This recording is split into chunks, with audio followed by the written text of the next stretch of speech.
If you crack first, Dave, it won't make you any less of a man. I'm nowhere near cracking. Neither am I, my friend. Dave. And oh, Matthew, what is it now? For God's sake, no one's smoking, okay? But nothing! You know what we need around here is an anti-whining ordinance. So just sip your sniveling little lip and haul your skinny ass out of here! Welcome back to Thinking Critical. This is Wes, and I brought one of everybody's favorite guests back on the channel. And guess what? You're getting a double dose of Breen's pimpin' ass right here on Thinking Critical Friday. We got this video here, and then you're going to have another video talking about Jessica Cruz Green Lantern YA graphic novel. So you're going to have two old guys speculating on that comic book. But right now, we're talking about speculators in the comic book market. You know, are they good for the market? Are they bad for the market? Are they both? You know, we normally talk with Pele, maybe Perch about these topics being retailers. But today I wanted to get a lifelong fan's perspective. Obviously, you've been in the game for a very long time, Eric Breen. You were there with the speculator boom happened in the 90s. You've been there through the hard times. You've been there through the good times. I figure you'll have a well-defined idea of what speculators are. Are they a problem? Are they a good thing? Obviously, here with me is the man so cool. They call him the Breen. Eric Breen, how you doing? I'm doing well, Wes. Well, I'm glad you could make it. I do want to remind the fans, the viewers that all want to get me to give you my channel, which I'm not going to do. I'm sorry. But if you like Eric Breen, he does a lot of collaboration, not just here on Thinking Critical, but he does a lot of collaboration with Englentine on I Love Comics and Old Man Comics. There will be a link in the video description. If you want more Eric Breen, you can go over there, and he's got a lot of videos that are kind of similar to this. But if you're visiting me for the first time and you're enjoying the content and you haven't subscribed, are you crazy? Today is the day to subscribe to Thinking Critical YouTube. Give us hit the bell for notifications. Give us a thumbs up if you enjoy the video. Give us a thumbs down if you don't. Either way, we want to hear your thoughts on speculators. Are you a speculator? Do you think you got a bad deal in all this? Bad rap as far as comic book industry goes. Now, Breen, me personally, I have a little bit of a negative perception of speculators and their influence on the comic book market. I think they tend to jump in at the last minute, go in and gobble up all the comics that normal fans would normally be getting in there, drive up the prices, and I think ultimately, bit by bit, they drive fans away from the hobby. Now, there's another way to look at it. You know, comic book retailers don't exactly make gangbusters unless you're maybe Graham Crackers, Midtown, one of those big giant corporations. You know, mom and pop comic book shops need to make some money. And, you know, I'm sure there's a lot of them out there that do mark the cover price up. Maybe they hoard some, sell them on eBay. Maybe they hoard them, put them out on the shelf in a month later, you know, when the price is even higher. You know, what are your thoughts on speculators in the comic book industry? Not a big fan. The problem with the speculators at this point in the hobby, the print runs aren't nearly what they used to be. So obviously, if the speculators can get in and get on the right books, and if they do it quick enough and you flip them like stocks. Daredevil. They did not tell anybody there was going to be a new person in the costume for Daredevil. Daredevil print runs are right around 25,000. They're very small, and they just evaporated once people found out. Yeah, and now, okay, where it hurts the collectors, what few there still are in the industry, is if you are, say you break into the hobby a year from now, and and Daredevil's what brought you into the hobby. You go, man, I want to get a complete set of this new run of Daredevil. And you're checking out the prices and you see 4, 5, 5, 5, 50, you know, back down to 5. You know, man, I don't want to spend $50 for a book that came out a couple months ago. So that may, you know, dissuade you from getting the rest of them, and you may go get the trades, or you may just say, you know, may just chuck it. So it immediately turns a potential collector into just a hobbyist who's like, that's not worth it. Yeah, the speculators are definitely the bane of collectors' existence because, and I've noticed with the speculators, a lot of times they end up just trading amongst themselves. And then eventually the bubble bursts and someone is stuck with some or then end up being stuck with, you know, comics that they can't possibly make their money back off of. And then do they eventually just dump them back in to take a loss? or they just stubbornly sit on them, hoping they'll come back, which again doesn't do the collector any good, doesn't do really anybody any good, because someone's going to get stuck eventually. That's the nature of speculation. Yeah, it's the same thing kind of happened to baseball cards. I'm sure you remember, when I was a kid, you might have been a young adult, probably a teenager or something. Like, baseball cards were a huge thing. Speculators whooshed into the industry, and they basically ruined it in a matter of a couple of years. Because baseball cards used to be stickers. You'd have a little piece of really cheap bubble gum on them. And within a couple of years, they were no longer 25 cents a pack, 50 cents a pack. They were a couple of dollars a pack. Kids couldn't afford them anymore. And it's not like speculators enjoy those cards and they look on the back and look at stats or whatever. Or it's not like they look at these comic books like, oh my goodness, I love Daredevil. I want to read this issue. This is a new. They just put it away. Comic books are made to be read, Breen. That's funny that you brought that up. I used to dabble in baseball cards too, and I would go to the shop to buy a complete set of something, and then find out that the hot rookie was pulled from the set and sold to the speculators, and couldn't find that, and then said, well, why do I want the set? Because I can't get that card, or if I do, it's going to be too expensive. It's the same thing with that comic book run that has that one. Now, I guess it's a little different in fact that you can at least read the stories leading up to it and the stories after, and if worse comes to worse, there's a second printing normally on all these hot books, or the trade is going to be cheaper than the overinflated value. So if it's reading, you can generally find workarounds to that. But as a collector, that if you're collecting a set, you want those first printings. And the speculator, I said, if you were collecting the Teen Titans set, and I always forget which, if it's 11 or 12, that has that first Batman Who Laughs. Now, at least that character kind of took off organically, and the market rose for that. And then that was one where the speculators went in after the fact. But the ones when they jump on it before the book's even out, like Batman 89, I believe it was. I want to talk about that. That's okay. Actually, you haven't seen it, but that's on the thumbnail. So James Tynion, the creator of Punchline, the current writer of Batman, created this enormous confusion, and he kind of screwed a lot of people over because he created Punchline. He thought the character was so good, he went back and replaced a generic character in Hell Arisen #3 with Punchline. And then something happened to the schedule, and he realized Punchline's first appearance was going to end up being in Hell Arisen 3 instead of Batman 92. So he was the writer of Batman. So he said, well, they haven't published Batman 89 yet. Let's put the first appearance of Punchline in there, and it's just her mouth. And then he was telling people, in his Tiny Onion newsletter, the first real appearance is Batman 92, but she was already going to show up in Hell Arisen 3, Batman 89, and it caused an enormous confusion, and it messed up the entire market. I feel like in a lot of ways the publishers and sometimes even the writers are complicit in all this chicanery that happens with speculation. And I guess it's their motivation is to try to boost sales. I guess the second wave of ordering. Well, I think they want news articles about their comic book that says it's hot, and maybe people come in and read them. I'm not sure that I don't think it works because it's going to be so expensive. Yeah, because I think it might wake up the speculators and go, oh, I got to go get Hell Arisen 3. And then if you have 1 and 2, but you couldn't get number 3, and you give a big FU to number 4 because you're not going to spend $50 more for one issue than you paid for the other 3 put together. Again, hurts the collector, hurts the reader, and might make the reader say, well, F this event going forward because I'm tired of getting burned.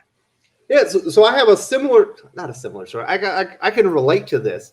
As you know, I'm an enormous Robert Venditti fan, and I wanted a complete run of Hal Jordan, the Green Lantern Corps. It's only 50 issues. It's relatively recent, so the prices, they weren't a quarter, but it wasn't the most expensive collection to get. And can you guess the one issue that I had the hardest time in the world, and I ended up having shipped from freaking America just to get it? Guess which one it was? I honestly don't know. Dark Knight's Metal tie-in. Oh, I'd already forgotten that there was one in there. Yeah, they had the tie-ins that all the heroes that had a Dark Knight's Metal, alternate version of Batman. They all kind of had a tie-in. Green Lantern had one, and I had the toughest time in the world. I ended up having to well, screw it. I guess I'll pay $10 for the comic, which isn't that bad if I was in the U.S. But I ended up having to pay like $15 for shipping, $25 for a damn Green Lantern comic with the tie-in that probably shouldn't have been in the run to begin with. I do remember that issue now. That went when I found out Bendis was coming to DC. I sold all my Rebirth in a protest. That was one of them. Well, I wish you would have sold it to me. If I'd known. And you wouldn't think it's just like this random. I was like, why is this issue of Hal Jordan Green Lantern Corps so hard to find? I'm like, I can't find it anywhere. And I go like, oh, it's the Dark Knight's Metal tie-in. Now I do have less of a problem with a character taking off, so that elevates the value of his early appearances. The ones that really bug me are when the speculators decide who those characters are going to be and do it before they're even introduced. Well, yeah, what you're talking about is something a little bit more organic. Now, if people remember when Brian Michael Bendis started up his Wonder Comic imprint at DC Comics, they were going to revitalize the young adult brand. He introduced a character called Naomi. Now, I think the first printing of issue number 1 is like 18,000, something god awful small, like exceptionally small. But by the time it was on issue number 6 or 7, the sales had actually jumped up to 30,000, and it had become pretty clear that they had plans for the character. She ended up, jumping over in, I think, was it Action or Superman? I can't remember. She was in Young Justice, and now she's going to be in Justice League, and she has a TV show coming up. But that first issue, because the print run was so small, even before all those plans were announced, had already become pretty hot, because it was clear that DC might have plans for the character, and she kind of got a little bit of a following as the sales were actually increasing on that comic book, which is pretty odd for the industry today. Now that's one where I would say that they did not. If they'd known that, if they thought that Naomi was going to be a breakout character, I suspect the print run would have been higher. Absolutely. So that was just poor planning on DC's part, but in this day and age, you don't know, even with all the speculating and all the shenanigans that are going on. Every once in a while, a character will organically sprout up that will surprise people. Now, I mean, this isn't, like Robin being introduced in 1939 big, but any character, anytime a book increases sales from the first issue, say the 5th issue has a larger print run than the first, you've got something there. Mm-hmm. And they said, unfortunately, I guess they didn't see that coming, or there definitely been more than 18,000 on issue 1. Yeah, it's something that Pele and I have talked about. Obviously, Pele is a big collector, and he said that with today's modern print runs, almost every first issue and first appearance is collectible, just because the print runs are so small that the supply is going to end up be well lower than the actual demand will be eventually. Yeah, I said for years, if this industry ever experienced a rebound, that there would be so many collectible comics printed in the last 10 years. But then I realized that only one of those two things happened. The industry didn't rebound. And they kept actually, neither of those things happened. The industry didn't rebound in those books. I guess only the first appearances. But who are they collectible to? I said, I'm kind of a collector still, and I don't see any desire to track down the first appearances of characters that I don't know and may not care about. Yeah, eventually somebody's favorite character is going to be Naomi, and the print run is going to be really small, and nobody cared at the time, so they didn't keep them in good condition. But if that's Pele's point. If there had been more, really good comics done, like say Marvel instead of All New, All Different, if those books had been really good and those characters had been liked by comic book fans and not, Mary Sue bloggers, the value of those books would have skyrocketed because I said collectors would be scrambling for every issue. I mean, I jokingly collected the America Chavez series. Beautiful. And the 12th issue has a print run of about 7 copies. Mm-hmm. And it's a rare comic, my friend. but if it had been good, just think how much the demand would be for that, issue 12 that no one got. What do you think about retailers and publishers taking advantage of their collectors, or taking their collectors for granted? I know, Doc's obviously a friend of the channel. He's been here since day one. Huge X-Men fan. He was an X-Men completionist. Not only was he a collector, he wanted every single issue of X-Men ever published. But then Marvel got greedy, and they did a 1 in 1,000 Jim Lee variant cover that was $1,000 on day one it was released. And they just lost all that money because he said, I'm not a completionist anymore. Yeah, and now was Doc trying by completionist? Do you mean all the variant covers of all the issues as well? Yes. Wow, that's dedication. Yep, that was X-Men Gold #1. Yeah, and I don't recall that being all that good of a series either. So to pay that kind of money, but it does feel like they try to take an enormous hack off their collectors, but then they take them for granted. Now, Paley does. He's talked about how he has mechanisms in place to where if you have a pull list and you're always the priority and you're going to get your comics. But there are a lot of retailers out there, and we hear it in the comments where if a comic ends up being hot, they'll be like, "Oh, sorry, we didn't have enough," and then the comic, that copy ends up being on the shelf for $15 the next day, and they could just. I'm not a big fan of that. If you can satisfy the requests of your customers that go through the trouble to do a pull list, whatever's left over, if a book is gone up from day one, I kind of don't blame the retailer because they get stuck with so much unsellable crap that they're forced to buy. That doesn't help them. And if you want to have that shop to go into a year from now, you've got to kind of make allowances for the retailers doing what little they can when they get a chance to make some money. Because if you find out something's going to be worth something, but the retailer doesn't know, chances are you're not going to tell them. You're going to go in there and get that copy and sneak out like a thief in the night. I understand why the retailers are doing it, but I will say this: it does feel like they're taking some very short-term monetary gains at the cost of long-term business success. Because every time somebody comes in and they want that comic, and it's so pricey, never mind. I guess I'm not a comic book reader anymore.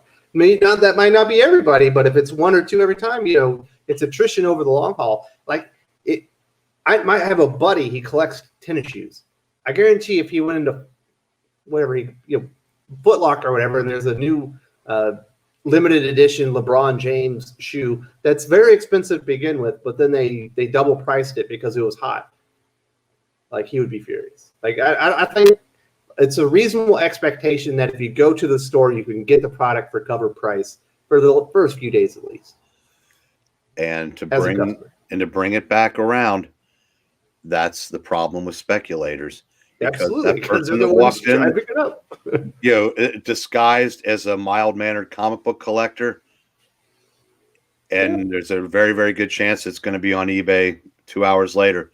So it puts the retailer in a heck of a bind. Yep, Pele said he's seen people come in with costumes because he's got a 1 or 2 issue max on Hot Comics. They'll come in with a fake mustache. And that truly is unfortunate because the people the people that lose the most are the reader / collector. The people who lose the second most are the retailers because I said it seems like they're behind the 8 ball consistently in this industry now. And that's why I kind of get a chuckle knowing that somewhere out there's going to be a bunch of speculators that have that book when the price crescents and they're stuck with ones they can't sell. It's kind of fitting. Yeah, I had a viewer comment that in his shop he was in Hawaii. His shop in Hawaii, they had a customer that would buy every single issue of every new Marvel comic and every variant cover. And the guy, they would come in, he would come in on like a monthly, and they would get all these boxes, and they would just go to a warehouse. And he asked him, like, why do you have all this? Like, oh, wouldn't want to miss out on a valuable comic. Like, gee. Now that's a little different. He's probably got all those on his pull list, and he's only getting one copy, but it's a large, heavy investment, to get the #1 American shop is. Considering the percentage of books that are worth $1 once they hit the outside air before the door even closes on the LCS that you bought it from. Yeah, that's your dedication or really, really crazy Madness. But do you have anything else you want to say about speculators and their effects on the industry before we kind of wrap this up? No, just that, I said it doesn't do anybody any favors going forward. I really wish it hadn't gotten to the point that it did. And again, to people out there that are thinking about getting into that, go old. The Spider-Man 129 is always going to be worth money. If you overpay for it today, your chances are real good you're going to make money off of it tomorrow anyway. There's no guarantee with these new characters that just because they're not all going to end up in movies, kids. So the movie boom can't last forever. Eventually, the superhero movie will be the Western. You get one every 2 or 3 years. It's good. And there's going to be a whole lot of people sitting on a whole lot of piles of some characters that they don't even remember they bought. Yep. So, yeah, it's interesting stuff. Obviously, enjoy having you come here on the channel. If you want more Breen, you can go over to Angletine's channels. He's a great guy. I've had him on the channel here talk about some Disney stuff. But it's I Love Comics and it's Old Man Comics. Great dude, and they do good stuff all the time. And let me just say, as far as the people that want me to take over Wes's channel, remember, with great power, there must come great responsibility, and I don't want it. I'm happy right here.